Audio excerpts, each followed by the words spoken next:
जय हिंद साथियों। तो आप देख रहे हैं हमारा यूट्यूब चैनल अमन कुमार। आज मैं आपको पढ़ाने वाला हूँ accounting treatment of some special items. ठीक है, तो जैसा कि हमने पहले पहले वीडियो में पढ़ा था, पहले वीडियो में हमने इनकम एक्सपेंडिचर अकाउंट को बनाने के लिए सीखा था। अब इनकम इनकम एक्सपेंडिचर अकाउंट में कुछ एडजस्टमेंट वाला क्वेश्चन आता है।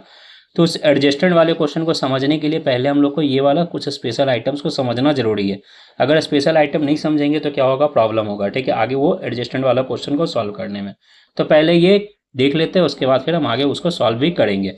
तो सबसे पहला क्या आता है स्पेशल आइटम्स में, तो स्पेशल आइटम्स में सबसे पहला क्या आता है पॉइंट, यहाँ पे डोनेशन। ठीक है, डोनेशन क्या होता है, तो डोनेशन के बारे में बोलता है कि अमाउंट ऑफ रिसीव्ड है, अमाउंट रिसीव होता है। Donation is the amount received from any person, किसी भी पर्सन से, ठीक है, किसी भी फर्म से, ठीक है, या किसी भी कंपनी से या किसी एनी अदर बॉडी से। ठीक है, अगर आपको वो रिसीव हो रहा है, ठीक है, किस वे में, by way of gift, in form of cash में हो रहा हो या फिर इन फॉर्म ऑफ काइंड्स में हो रहा है। ठीक है, वो दोनों चीज़ को हम लोग क्या बोलते हैं, डोनेशन ही बोलते हैं। ठीक है, उन दोनों चीज़ को हम लोग क्या बोलते हैं, डोनेशन ही बोला जाता है। ठीक है, अब यहाँ डोनेशन जो होता है वो कितने तरह के होते हैं, दो तरह के। ठीक है, एक होता है क्या, स्पेसिफिक डोनेशन, और दूसरा होता है जनरल डोनेशन। ठीक है, एक होता है स्पेसिफिक डोनेशन, दूसरा क्या होता है, जनरल डोनेशन। स्पेसिफिक डोनेशन क्या होता है, जो स्पेशल पर्पस के लिए होता है, किसी स्पेसिफिक पर्पस के लिए दिया गया डोनेशन, उसको हम लोग क्या बोलते हैं, स्पेशल डोनेशन। ठीक है, किसी स्पेसिफिक पर्पस के लिए दिया गया डोनेशन, उसको हम लोग क्या बोलते हैं, स्पेशल डोनेशन। ठीक है, यानी स्पेसिफिक डोनेशन। और जनरल पर्पस के लिए दिया गया डोनेशन को क्या बोलते हैं, जनरल डोनेशन। ठीक है, तो यहाँ पे ऐसे क्या समझते हैं, थोड़ा एग्जाम्पल से समझते हैं। ठीक है, तो जैसे कि हम डोनेशन दिए किसके लिए, बिल्डिंग के लिए। ठीक है, हम बिल्डिंग बनाने के लिए क्या दे रहे हैं, डोनेशन दे रहे हैं। और अगर हम बिल्डिंग बनाने के लिए डोनेशन दे रहे हैं तो उसको हम लोग क्या बोलते हैं, डोनेशन फॉर बिल्डिंग। तो ये किसी स्पेसिफिक पर्सन के लिए, स्पेसिफिक पर्पस के लिए हम दिए हैं क्या, डोनेशन यहाँ पे, तो उसको हम लोग क्या बोलेंगे, स्पेशल डोनेशन। ठीक है, उसको हम लोग क्या बोलते हैं, स्पेसिफिक डोनेशन। और जनरल पर्पस के लिए देते हैं, यानी कोई भी यूटिलाइज्ड आइटम, यहाँ पे कुछ भी हम मेंशन नहीं करते कि किस पर्पस से दिए गए, यहाँ यानी जहाँ पे पर्पस ही डिफाइन नहीं किया गया है उसको हम लोग क्या बोलेंगे, जनरल डोनेशन। यानी हम किसी पर्पस के लिए हम उसको यूज कर सकते हैं, कोई दिक्कत यहाँ तक नहीं। ठीक है, नेक्स्ट पॉइंट आता है कि यहाँ पे डोनेशन, अगर डोनेशन का वैल्यू अगर दिया हुआ है, ठीक है, डोनेशन अगर दिया हुआ है किसमें, क्वेश्चन में, तो अगर इन्फॉर्मेशन दिया हुआ है क्वेश्चन में कि भाई डोनेशन को क्या यूज करना है। ठीक है, अगर डोनेशन के बारे में क्वेश्चन में बता रखा है कि भाई डोनेशन को क्या मानना, स्पेसिफिक मानना है या फिर जनरल मानना है। ठीक है, यानी डोनेशन को स्पेसिफिक मानना है या फिर जनरल मानना, अगर क्वेश्चन में ऐसा बता रखा है, ठीक है, तो एज इट इज ले लेंगे। ठीक है, उसमें किसी भी तरह का चेंज नहीं करना है। ठीक है, एज इट इज ले लेंगे, किसी भी तरह का चेंज नहीं करना। बट अगर इन्फॉर्मेशन ही गिवन नहीं है डोनेशन के बारे में, यानी सिर्फ डोनेशन लिख दिया और उसका कोई वैल्यू लिख दिया है, ठीक है, बट वहां पे कुछ भी ऐसा डिफाइन नहीं किया कि ये जनरल डोनेशन है या फिर स्पेसिफिक डोनेशन है, किसी भी तरह का हिंट नहीं करता, तब उस केस में आपको कैसे यहाँ पे ट्रीटमेंट करना है उसका, तो यहाँ देखेंगे। अगर यहाँ पे अगर कोई ट्रीटमेंट नहीं दे रखा है, ठीक है, अगर कुछ भी नहीं बता रखा है डोनेशन के बारे में, तो डोनेशन को या तो हम मानेंगे क्या, लोअर वैल्यू, या तो मानेंगे हायर वैल्यू। अब इसका क्या मतलब है, डोनेशन का मतलब यहाँ पे लोअर वैल्यू मानना और हायर वैल्यू मानना। ठीक है, एग्जाम्पल से समझते हैं। ठीक है, यहाँ पे अब जैसे यहाँ पे डोनेशन लिखा हुआ है, ठीक है, डोनेशन सिर्फ क्वेश्चन में दे दिया और अमाउंट दे दिया कितना, 2 लाख रुपया। ठीक है, डोनेशन का अमाउंट कितना दे दिया यहाँ पे, 2 लाख रुपया। ठीक है, अब इसको आप लोअर वैल्यू मानते हैं या फिर हायर वैल्यू, ये आपके ऊपर डिपेंड करता है। लोअर वैल्यू का मतलब यहाँ पे क्या है कि अगर मान लीजिए सब्सक्रिप्शन का अमाउंट दिया हुआ है, ठीक है, 2 लाख रुपया, फिर उसके बाद एंट्रेंस फी का अमाउंट दे रखा है 3 लाख रुपया, 5 लाख रुपया, ऐसे करके दे रखा है। ठीक है, तो उस हिसाब से अगर देखा जाए और सब अमाउंट के कंपैरिजन में अगर इसका अमाउंट देखा जाए तो ये तो लोअर ही है ना। ठीक है, लेकिन अगर मान लेते हैं यहाँ पे कि जब सब्सक्रिप्शन का वैल्यू दे रखा है, क्या सब्सक्रिप्शन का वैल्यू दे रखा है, मान लेते हैं कितना यहाँ पे, 20,000 रुपया। ठीक है, सब्सक्रिप्शन का वैल्यू दे रखा है कितना यहाँ पे, 20,000 रुपया। तो अब उस केस में ये 2 लाख रुपया एक बड़ा अमाउंट हो जाता है। ठीक है, 2 लाख रुपया क्या हो जाता है, एक बड़ा अमाउंट हो जाता है। तब उस केस में हम इसको क्या मानते हैं, हायर वैल्यू मानते हैं। तब उस केस में हम इसको क्या मानते हैं, हायर वैल्यू मानते हैं। और हायर वैल्यू जब मानेंगे तो इसको कहाँ ट्रीट करेंगे, तो इसको हम दिखाते हैं कहाँ पे, liability side of the balance sheet में। इसको हम कहाँ शो करते हैं, liability side of balance sheet. ठीक है, बट यहाँ पे बोलता है कि अगर लोअर वैल्यू हम इसको मान रहे हैं तो इसको कहाँ दिखाएंगे हम, credited to income and expenditure account, यानी इनकम एंड एक्सपेंडिचर अकाउंट के किधर साइड, इनकम साइड इसको क्या करेंगे, शो करेंगे। ठीक है, credited to income and expenditure account, income expenditure account के क्रेडिट साइड में इसको क्या किया जाएगा, शो किया जाएगा। ठीक है, किधर साइड, इनकम साइड। ठीक है, अगर लोअर वैल्यू इसको मानते हैं तब, ठीक है। बट अगर स्पेसिफिक डोनेशन है और क्या दे रखा है, जनरल डोनेशन, ठीक है, अगर ऐसा क्वेश्चन में लिखा हुआ है, ठीक है, तब उसको हम क्या ट्रीट करेंगे। अगर स्पेसिफिक डोनेशन दिया हुआ है तो यहाँ पे उसको शो किया जाता है कहाँ पे, liability side of the balance sheet में। कहाँ शो करते हैं, liability side of the balance sheet में। बट अगर जनरल डोनेशन है, ठीक है, अगर क्या है जनरल डोनेशन है तो उसको कहाँ शो किया जाता है, credited to income and expenditure account. कहाँ शो करते हैं उसको, credited to income, credited to income and expenditure account, ठीक है। इनकम एंड एक्सपेंडिचर अकाउंट के क्रेडिट साइड में उसको क्या करेंगे, हम शो करेंगे, ठीक है। क्लियर है यहाँ तक, ये हो गया डोनेशन का ट्रीटमेंट, ठीक है।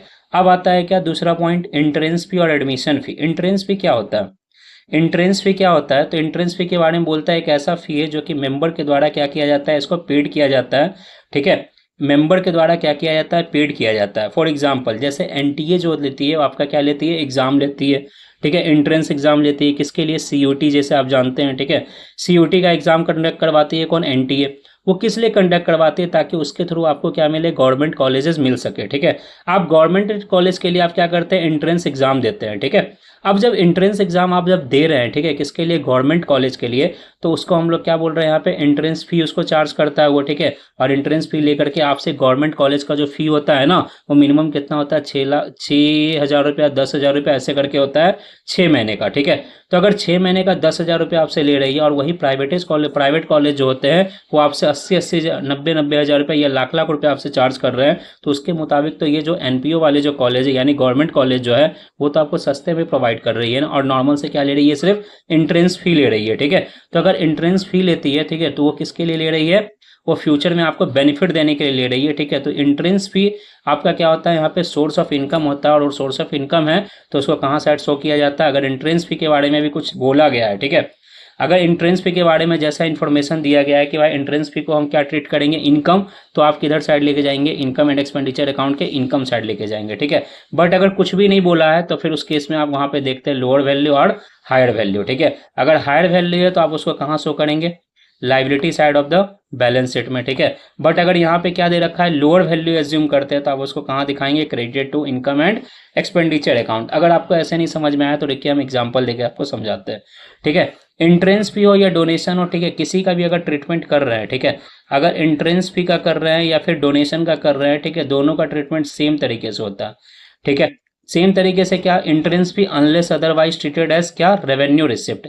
इसको क्या मानते हैं हम, रेवेन्यू रिसिप्ट। अगर कुछ भी नहीं बोलता है तो इसको क्या मानते हैं, रेवेन्यू रिसिप्ट बोलते हैं, ठीक है। बट अगर इन्फॉर्मेशन कुछ इस तरह से दे रखा है, ठीक है, कोई भी इन्फॉर्मेशन गिवन ही नहीं है कि आप इसको रेवेन्यू मान रहे हैं या फिर क्या मान रहे हैं, कैपिटल मान रहे हैं, उस केस में आप दो तरीके से इसको क्या करते हैं, ट्रीट करते हैं, या तो लोअर वैल्यू मानते हैं या फिर क्या मानते हैं, हायर वैल्यू, जैसे कि हम लोग डोनेशन में देखे थे। अगर आप लोअर वैल्यू मानते हैं तो इसको कहाँ दिखाएंगे, credited to income and expenditure account, credited to income and expenditure account. लेकिन अगर आप हायर वैल्यू मानते हैं तो liability side of the balance sheet में आपको क्या करना पड़ेगा, इसको शो करना पड़ता है। Liability side of balance sheet में आप इसको क्या करते हैं, शो करते हैं, ठीक है। ये था आपका क्या, एंट्रेंस फी और डोनेशन का क्या था, ट्रीटमेंट था, ठीक है। अदरवाइज अब आता है किसके बारे में डिस्कस करते हैं हम लोग, सब्सक्रिप्शन के बारे में, ठीक है। Subscription is the most important source of income, ठीक है। Subscription is the most important source of income, ये बहुत ही इंपॉर्टेंट सोर्स ऑफ इनकम माना जाता है क्या, एनपीओ का, ठीक है। तो सब्सक्रिप्शन क्या होता है, तो सब्सक्रिप्शन के बारे में हम बताए थे क्या होता है, चंदा जो कि रेगुलर बेसिस पे आपको क्या किया जाता है, मेंबर के द्वारा आपको मिलता है, ठीक है। मेंबर से आप जो रेगुलर बेसिस पे कलेक्ट करते हैं ना, उसको हम लोग क्या बोलते हैं, सब्सक्रिप्शन बोलते हैं, ठीक है। और ये किस नेचर का होता है, तो बोलता है it is treated as revenue nature, ठीक है, it is treated as revenue nature, ठीक है। It is credited to the income and expenditure account, इसको क्रेडिटेड कहाँ किया जाता है, इनकम एंड एक्सपेंडिचर अकाउंट में, ठीक है।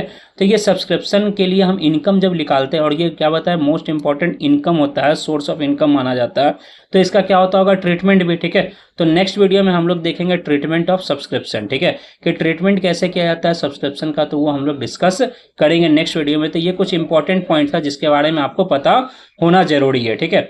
एक और पॉइंट आता है जिसको हम लोग क्या बोलते हैं, इंडोमेंट फंड, ठीक है। क्या बोलते हैं, इंडोमेंट फंड, ठीक है। ये इंडोमेंट फंड क्या होता है, एज अ गिफ्ट होता है, ठीक है। इंडोमेंट फंड क्या होता है, एज अ गिफ्ट होता है, जो कि एक फिक्स पीरियड ऑफ टाइम के बाद आपको मिल जाता है। ठीक है, एक फिक्स पीरियड ऑफ टाइम के बाद आपको क्या मिलता है, रिसीव होता है एनपीओ के पास। तो लेकिन ये क्या माना जाता है, कैपिटल रिसिप्ट माना जाता है।